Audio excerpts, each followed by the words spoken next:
Out to Graco for sending over this Magnum X5.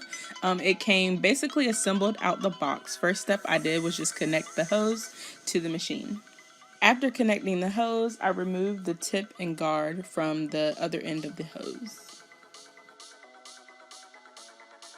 Once that was off, I turned this prime spray valve to the prime position. I separated the two tubes and put one into an empty bucket and put the other tube into a bucket of water. Then I turned on the machine and I turned the pressure knob up until water started running out of the prime hose. I made sure to do this for about 30 seconds to make sure the machine was all flushed out. After flushing out the new machine, she was ready for paint. When using this type of machine, it's super important to make sure you strain your paint. So I picked up these little paint strainers from Home Depot. And the color that I'm using on my deck is Bare Premium Waterproofing Stain and Sealer in solid color.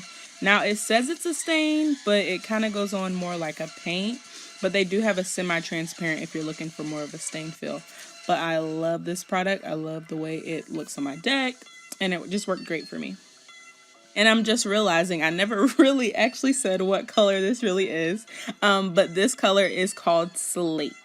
You can get it mixed at your local Home Depot. Word of advice here, as you can see, my bucket wasn't completely full. And while I was spraying, I noticed that I was losing prime a lot. And that's because I didn't have enough paint in my bucket. So make sure you have enough paint. To get started, I just put one of the hoses in the bucket of paint. And then I primed it so that the paint would fill up the prime tube.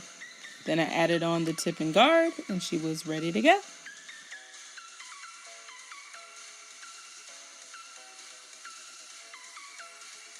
And now the fun part. I was super excited to try out this machine and I absolutely loved it. I would suggest that you just spray on a spare piece of wood before you start spraying, just so you can kind of get used to how it sprays.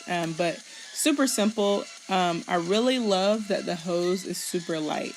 So if you're painting for long periods of time, you won't have to worry about cramps or anything like that. As you can see, I'm just spraying in small sections and then going back over it with a brush just to make sure that the wood gets in all that paint and you get a nice finish.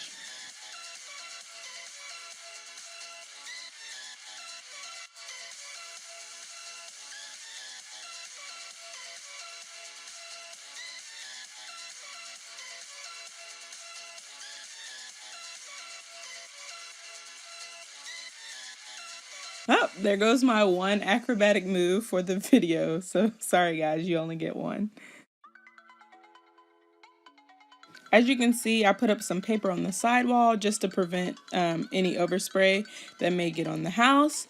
But for the most part, there wasn't a lot of overspray at all, which I was really glad. I'm using a 415 tip on the Graco machine for this project.